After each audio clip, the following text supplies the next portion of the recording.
دڵنیایی بیمە گرێبەستێکە یاساییە دنابەرە دڵنیاکار ئانکۆ کۆمپانیایە دڵنیاییە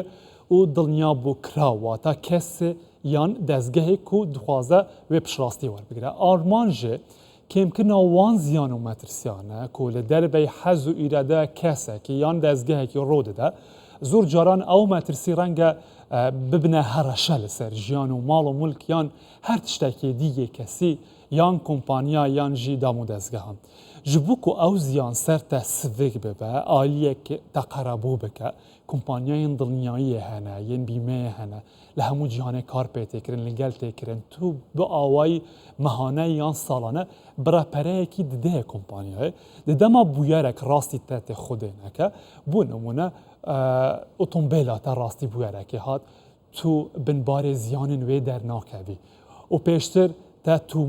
tûmar kiribe li kompanyayeka dilnayî mehane tiştek dabe li gor rêkeftinên cuda cuda hene ew kompanya dê ziyanên otomobêla te li stûyê xwe bigire. Ev bi nimûne otomobîltîn deyan cûrên din hene. Wata qazanca xelkê di tûmarkirina di wan kompanyayên dinyayê de he nek ji xwe ji dûrketinê. Em zîdetir vê pirsê ku tu bêj bikin. Rêzdar Cemîl Ebûbekir, rêveberê giştiyê karûbarên dinyayê li Wezareta Darayî mêvanê me. Kak Cemîl tu bixêr hatî. Spas bo amadebûna we. Yekem cara di konferanseka bi vî awayî hête li darxistin li Herêma Kurdistanê demekê de li ser asta cîhanê ev kerte gelek pêş veçûye. Çima em niha dest pê dikein weke konferansek bi fermî û zêdetir giringî pê bide. Zor spas. Destan xweş bî. Berastî ema kompanyekanî li Kurdistan kompanî dilniyayî کە حکوومەت ئەمە بە خۆمان بەڕاستی کەم تەرخەم بووینە لە بدایەتەوە لە ئەسەرەتاوە بەس لە کابینەوەمە و ئیحتیمامێکی زۆر درراوە بە کەرتی دڵنیایی بەڕێوەبەرایەتی گشتی پێشترێ دایرەکەمان کۆمپانیای دڵنیایی بۆ هەرخۆی ناوی کۆمپانیا و بەس ئیشی کۆمپانیای ناکرد یعنی خۆمان ئیشەکەی خۆمان نازانی بەس لە 2010 بە دوا و 2020 بە دوا و ئیش کارەکانمان زۆر گۆرانکاری بەسەردا هاتووە. ئەو گۆڕانکاریانە چینجە؟ ئەو گۆڕانکاریان چین ئێمە ڕێکخستنەوەی ناوڕۆکی ئەوە ساسە ناوی دایرەکەمان ناوی خۆی غەڵەت بوو کۆمپانیای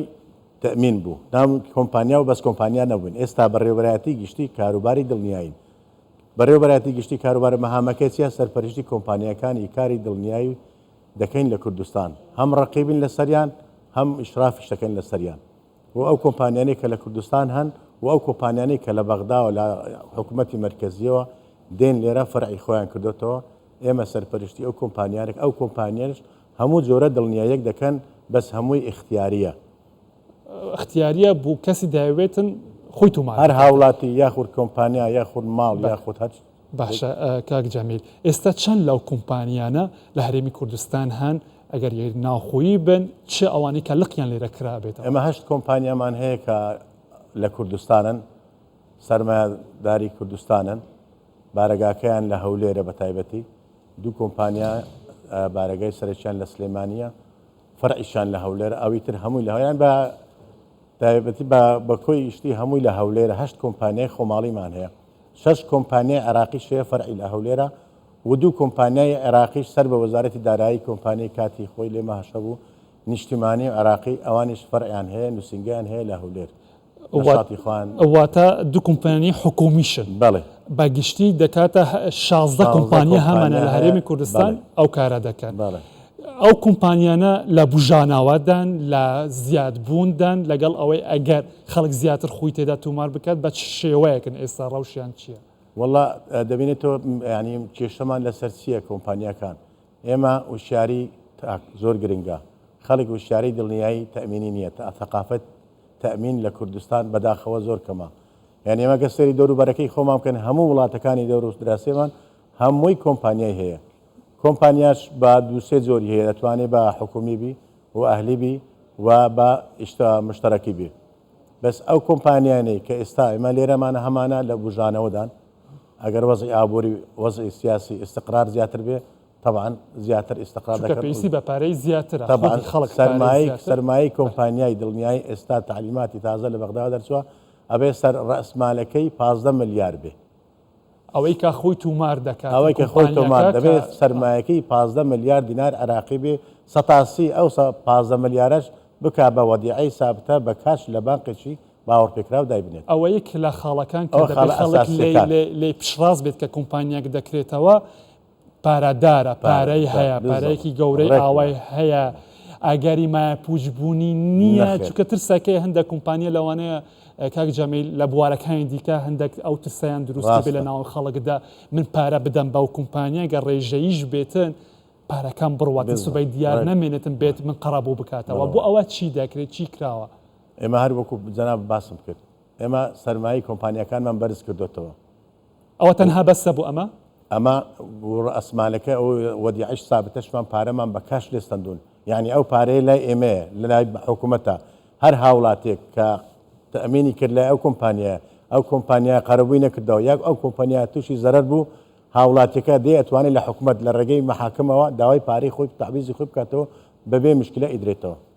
هیچ کۆمپانیەک لەمانە هەیە لە کۆمپانیا نێودەوڵەتیەکانی دڵنیای خۆیان تومار کرد بێت، چونکە زۆرجار ئەوانیش دەبنە پشگیری ئەو خەڵکەی کە لە ناو کۆمپانیەکدا خۆیان تومار کردووە ئەگەر بێت و کێشەیەک ڕوبەڕووی بێتەوە. ببوورە نازان مەبەستت ینی کۆمپانیا هەیە ئێستا کە کۆمپانیای دڵنیاییە لە هەمان کاتدا خوشی خۆی تومار کردووە،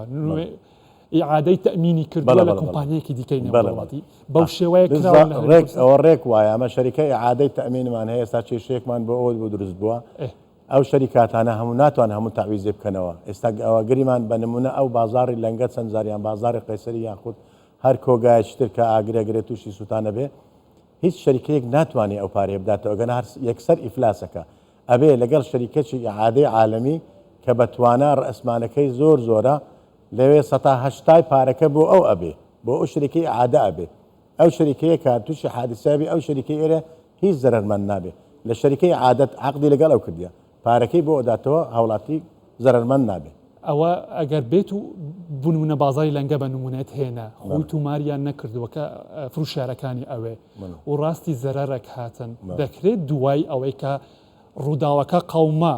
کۆمپانیایەک بێتن هاوکاریان بکاتن ئەوە پێشکەش بکاتن شتیوا هەیە ئەزانی چۆن زۆر پێشوەختە بێتن زۆر زەحمەتە ینی کۆمپانیا ئەگە هەر شوێنێک تەمین کاتن مەرجی خۆی هەیە ئەبێ مەرجی سەلامەتی 100% یابێ لیجانی خۆیان هەبێ ڕێگە پێدرا بوو ستاندار بوو ئەنجا تەمینی بۆەکە ئەو بازاری لەنگەیە تا ئێستا ستاندار نەبوو ئەوەی کە من لە هاوڵاتیەکانم بیستووە کۆمەڵێک ڕێکاریان بۆ جرا بە بەر بەزوەکو پێویست ئیشکاری خۆی نەکردو و تووشی ئەو زەرەرمەندە لە ڕەوشێکی وادا کە بڵێن هێشتا سەراتین لەم بوارەدا هێشتا خەڵک زۆر نەیناسیوە ئەو بوارە و کارتە خۆی تێدا تومار بکاتن کە لە ئاخیردا لە قەزانجی ئەودایە و لە قەزانجی ئابووری وڵاتدایە گرنگی کۆنفرانسێکی ئەوە کە بەیانی دەست پێ دەکات چییە بۆ کوردستان بۆ خەڵکی کوردستان ئایندەی کوردستان ئایندەی دڵنیایی لە هەرێمی کوردستان ئەوە بابەتی یان عنوانی کۆنفرانسەکەمانە ئایندەی کوردستان دڵنیایی لە کوردستان بەڕاستی ئێمە دەمانێت ئەو مەرحلەی ئێستا تێدانە دڵنیایی بگوازینەوە بۆ قۆناغێشتر ئەویش چۆنە بێ لە ڕێگەی چەند پرۆژە یاسایەکەوە بێ ئەبێ ئەنجومەنی وەزیران چەند پرۆژە یاسایەکە ئامادەمان کردووە و لەگەڵ وەزارەتی تەندروستی ئێمە توانین ئەو مەراحلانە تێپەڕێنین لەو کۆنفرانسە لە خەڵکی شارەزا و خەڵکی ئەکادمی و پسپۆری ئابووری بینین و خەڵکی شارەزا لە بواری تەمین لە چەند وڵاتێکی هێناومانە بە تایبەتی تەجروبەی ئوردن کە زۆر نزیکە لەی ئێمە بۆ تەمینی ئیلزامی سیارەت و ئەو بابەتانە هەموو لەگەڵ هەموو کۆمپانیەکان ئەتوانین وەزعی تەمین بۆ لەو قۆناغی بگوازینەوە بۆ قۆناغێشت لە ئەزمموی ئوردن دەبینین باسی ئوردنیەکانت کرد بەڵێ ئوردنیەکانمان داوت کردوون و لە ئیمارات هاتوون لە بەحرین هاتوون لە ئازەربایجان هاتوون ئەوانەی عێراق هاتوون زۆر وڵاتمان داوت باشە زۆر سپاس ڕێزدار جەمیل ئەبوبەکر ڕێبەبەری کاروبارێن دڵنیایی لە وەزارەتە ئابووری و دارایی هەرێما کوردستان زۆر سپاس بە جەنابی.